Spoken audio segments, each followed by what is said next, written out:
애통하는 어머니는 정의를 부르짖으며 아들의 잘린 머리를 안고 법정으로 향했습니다. 50세의 한 어머니는 18년 동안 끊임없이 싸우며 억울하게 살해된 아들의 정의를 되찾으려 노력했습니다. 심지어 그녀는 상상조차 하기 힘든 무서운 행동을 감행했습니다. 그녀는 아들의 머리를 가져와 법정에서 억울함을 호소했습니다. 도대체 이 여성의 아들에게 무슨 일이 있었던 것일까요? 이 사건의 배후에 있는 권력자들은 누구이며 그들은 자신들의 죄에 대해 어떤 대가를 치르게 될 것입니까? 오늘의 영상에서 그 비극적인 이야기를 자세히 살펴보겠습니다. 실제 범죄 사건을 2D 스타일로 각색한 작품입니다. 이 사건은 음력설 명절이 끝난 뒤고 일제되는 날에 발생했습니다. 당시 북경 도시는 눈으로 뒤덮여 있었고 마치 그림 같은 아름다운 광경을 만들어냈습니다. 그러한 분위기 속에서 대부분의 시민들은 명절 연휴를 즐기고 있었지만 정보기관의 직원들은 여전히 출근하여 근무하고 있었습니다. 그날 아침 일찍 공무부에 속한 직원들, 특히 민원 접수실의 직원들은 새로운 근무일을 준비하기 위해 두꺼운 눈을 치우느라 분주했습니다. 그러던 중 갑자기 눈보라 속에서 한 중년 여성이 2명의 남성과 함께 급히 건물로 들어왔습니다. 그 여성의 머리카락은 완전히 백발이었으며 그녀는 청가방 하나를 꼭 껴안고 있었습니다. 그 가방은 뭔가 수상한 물건을 담고 있는 듯 보였습니다. 민원 접수실의 직원들은 그녀의 행동이 이상하다고 느껴 멈춰서서 가방의 내용을 확인해 줄 것을 요청했습니다. 직원의 질문에 그 여성은 청가방을 내밀며 이 가방 안에는 제 아들의 머리가 있습니다. 라고 말했습니다. 처음에는 그 말을 듣고 모두 장난이라고 생각했습니다. 아무도 그녀의 말을 믿지 않았습니다. 그러나 그 여성은 아무 말도 하지 않고 청가방을 조심스럽게 풀어헤쳤고 가방 속에서 사람의 머리가 모습을 드러냈습니다. 그 순간 젊은 직원들은 너무 놀라며 공포에 빠졌습니다. 그들은 한 번도 본 적 없는 끔찍한 광경을 목격한 것이었습니다. 심지어 한 여성 직원은 눈앞에서 벌어진 광경에 충격을 받아 그 자리에서 기절하고 말았습니다. 이 사건의 소식은 곧바로 고위 간부들에게 보고되었습니다. 당시 정부 비서직을 맡고 있던 로간에게도 이 사건이 전해졌습니다. 로간은 소식을 듣고 크게 분노하며 철저히 조사할 것을 지시했습니다. 민원을 제기한 여성의 진술을 바탕으로 경찰은 그녀가 허난성 로양시 루안시안현 출신인 왕츠니우라는 사실을 알게 되었습니다. 왕츠니우는 남편 야오전 위안과 함께 살았으며 3 아들과 2 딸을 두고 있었습니다. 비록 경제적으로는 어려운 상황이었지만 그녀의 가족은 항상 행복하게 살아가고 있었습니다. 그러나 평온하게 이어질 것 같았던 그들의 삶에 한 사건이 갑작스레 발생하며 모든 것이 뒤바뀌게 되었습니다. 춘절이 다가오던 어느 날 왕츠니우는 2학년에 살고 있는 딸이 그리워져 홀로 딸을 방문하기로 결심했습니다. 며칠간 딸의 집에서 머물던 중 왕츠니우는 남편으로부터 한 통의 전화를 받았습니다. 그 전화는 아들이 아프다는 소식을 전하는 것이었습니다. 그녀는 22세의 첫째 아들 야오꼬창이 건강이 매우 좋았기에 갑자기 병에 걸렸다는 말을 이해할 수 없었습니다. 불안에 휩싸인 그녀는 급히 버스표를 구입해 서둘러 집으로 돌아가기로 했습니다. 왕츠니우가 루안시안현에 도착하자 둘째 아들이 그녀에게 충격적인 소식을 전했습니다. 첫째 아들 야오꼬창이 병에 걸린 것이 아니라 금광의 사장과 일부 경찰에게 심하게 폭행당해 목숨을 잃었다는 것이었습니다. 이 소식을 듣고 왕츠니우는 충격으로 어지러움을 느끼며 바로 땅에 쓰러졌습니다. 집에 돌아온 남편은 양력설 연휴가 끝난 뒤 야오꼬창이 속한 건설팀이 공사를 잠시 중단했다고 설명했습니다. 춘절을 준비하기 위해 추가 수입을 벌고자 야오꼬창은 마을의 몇몇 청년들과 함께 바이와산의 금광에서 일하기로 했습니다. 그들이 맡은 일은 금광석을 나르는 것이었으며 비록 힘든 일이었지만 추가 소득을 벌 수 있는 기회였습니다. 금광에서 일을 시작한 지 나흘째 되는 날 저녁, 야오꼬창과 그의 동료들은 할 일이 없었고 그래서 금광의 사장 바이와산의 집으로 가서 텔레비전을 보고 싶다고 요청했습니다. 1시간 정도 텔레비전을 본 후 그들은 숙소로 돌아가 잠을 준비했습니다. 그러나 그날 밤 바이오화사는 집에 보관 중이던 280g의 금이 사라졌다는 것을 발견했습니다. 그는 금광의 모든 노동자들을 불러 금의 행방을 조사했지만 누구도 금이 사라진 이유를 설명하지 못했습니다. 바로 그는 자신의 동생에게 루안시안형 경찰서로 가서 사건을 신고하라고 지시했습니다. 바이오화사는 금광에서 텔레비전을 보았던 야오꺼창의 팀이 금을 훔쳤을 가능성이 있다고 의심했습니다. 바이오화사는 지역 지도자 및 경찰들과 긴밀한 관계를 유지하고 있는 강력한 영향력을 가진 사장이었습니다. 그들은 자주 만남을 가지고 술을 마시며 금광 관련 문제에서 서로를 돕곤 했습니다. 그러한 배경 때문에 사건을 신고하면서 바이오화사는 경찰의 전폭적인 지원을 믿어 의심치 않았습니다. 신고 후 약 15분이 지나 경찰관 장야웨이 장하위가 사건 조사를 위해 금광에 도착했습니다.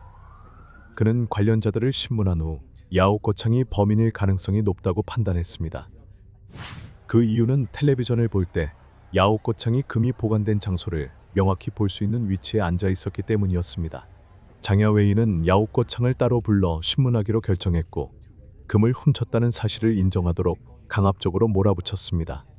그러나 야오꺼창은 자신이 하지 않은 행동에 대해 끝까지 부인했습니다. 이에 격분한 장야웨이는 야오꺼창을 폭행하기 시작했습니다. 그는 강한 주먹으로 야오꺼창의 머리와 얼굴을 가격했고 결국 야오꺼창은 바닥에 쓰러지고 말았습니다.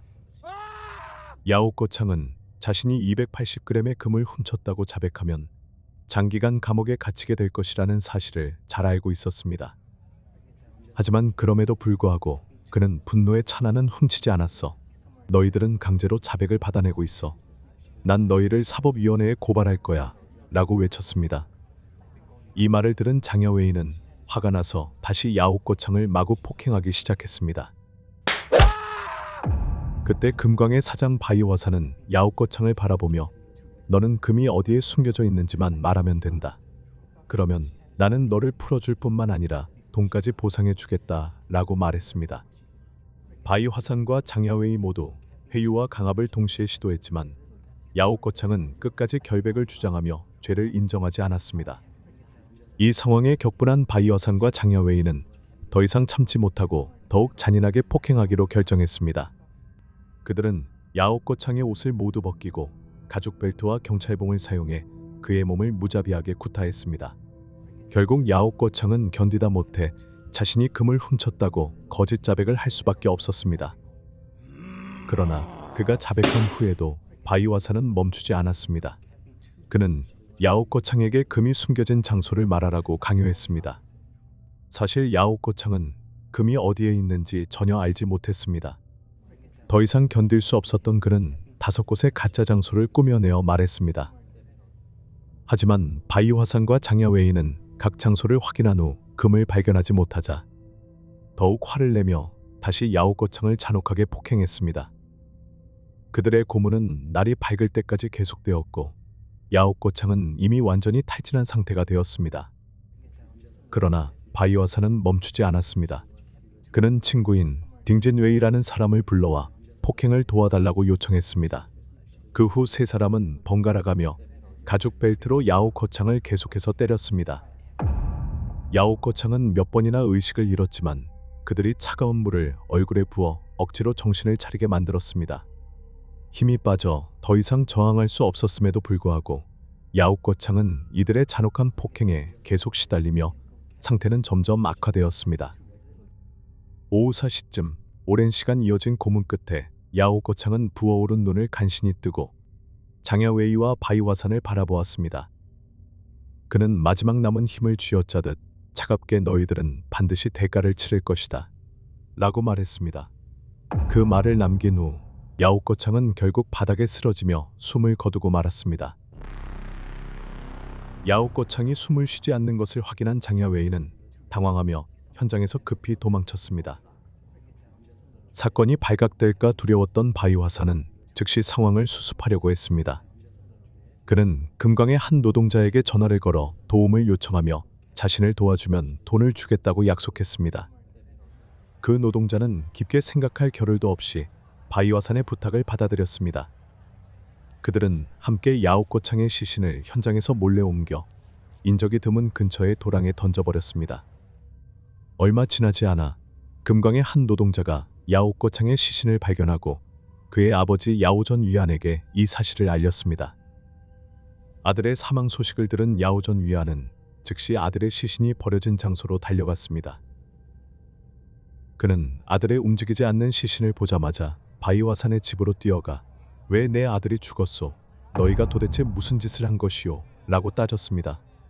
바이화산은 책임을 피하기 위해 황급히 야오꼬창을 죽인 건 경찰이요. 내가 한 일이 아니오. 라고 말했습니다.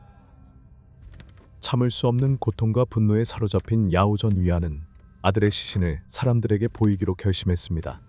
그는 시신을 끌고 다리 위로 가서 모든 사람들이 이 참혹한 광경을 보게 했습니다.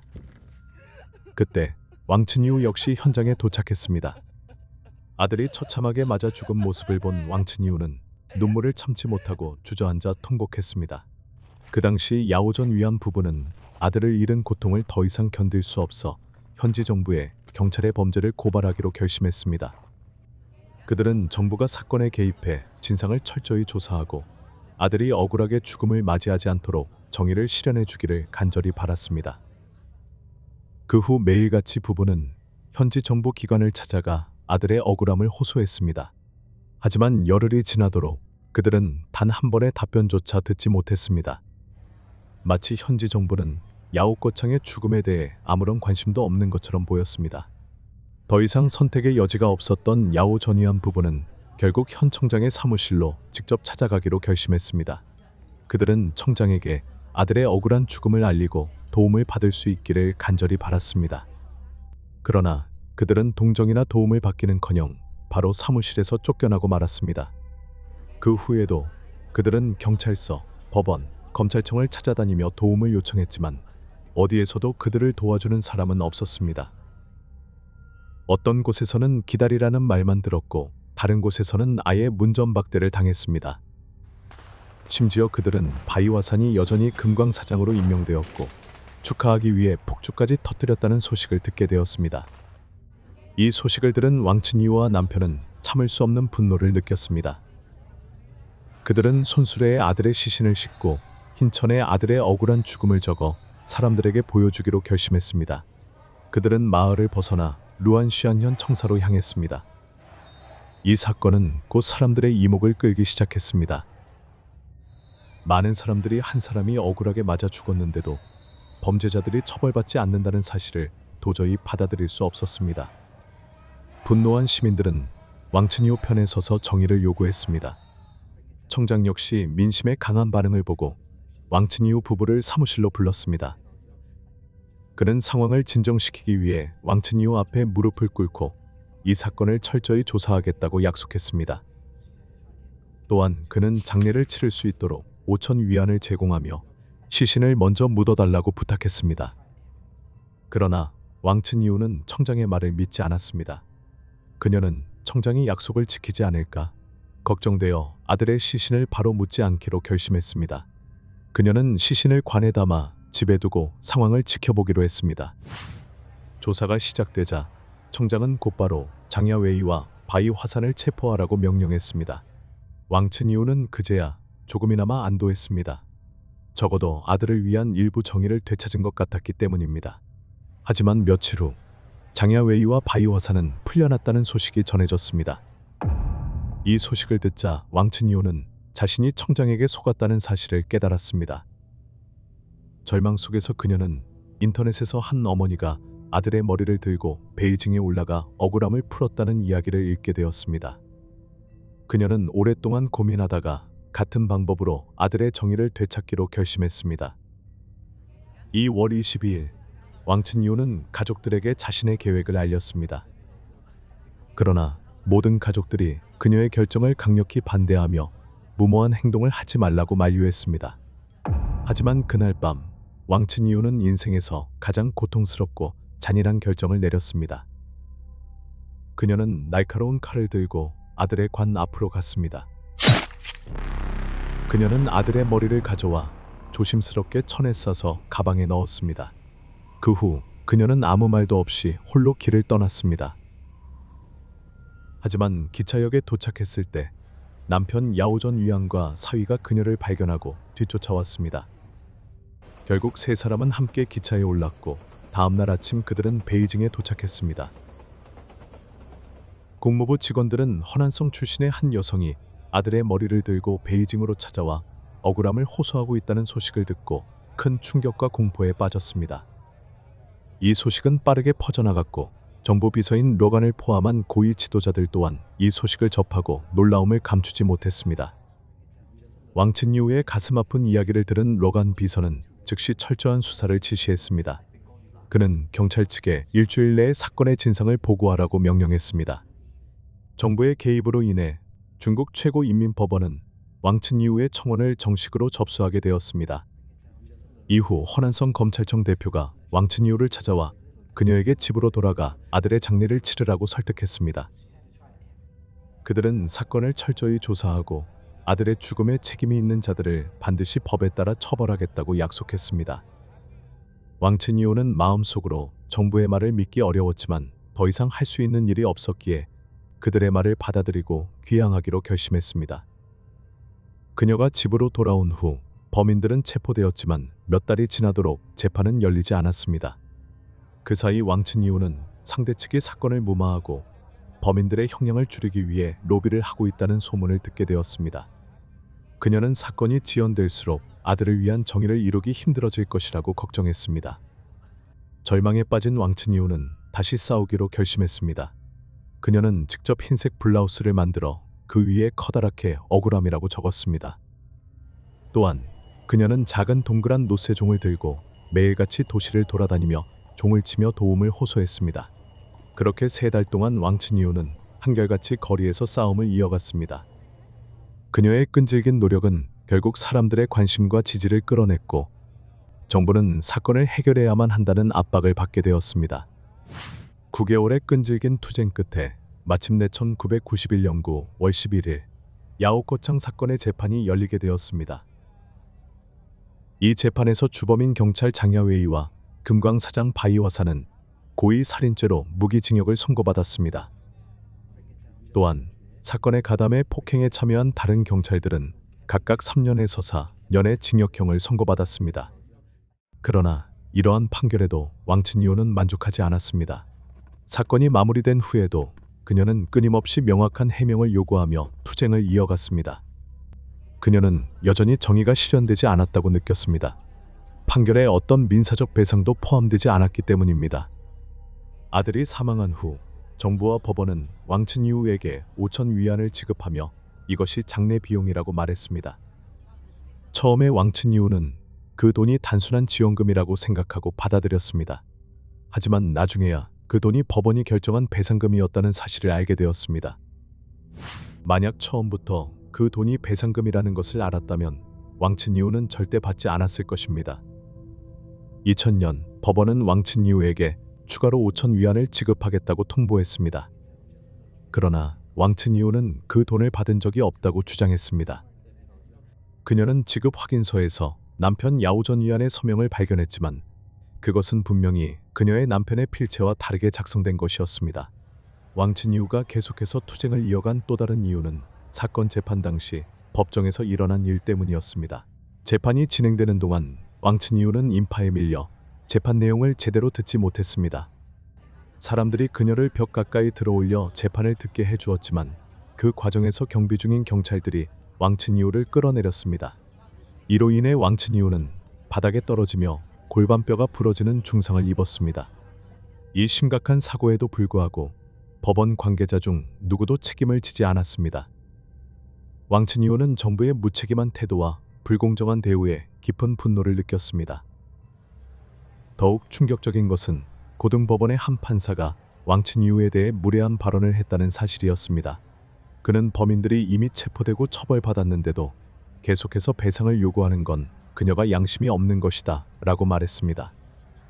그녀의 이야기는 지역 사회뿐만 아니라 정부와 사법부에서도 널리 알려졌습니다. 이 사건은 허난성 법원이 해결하기 어려운 사건 중 하나로 분류되었고 현지 정부는 이를 철저히 감시하게 되었습니다.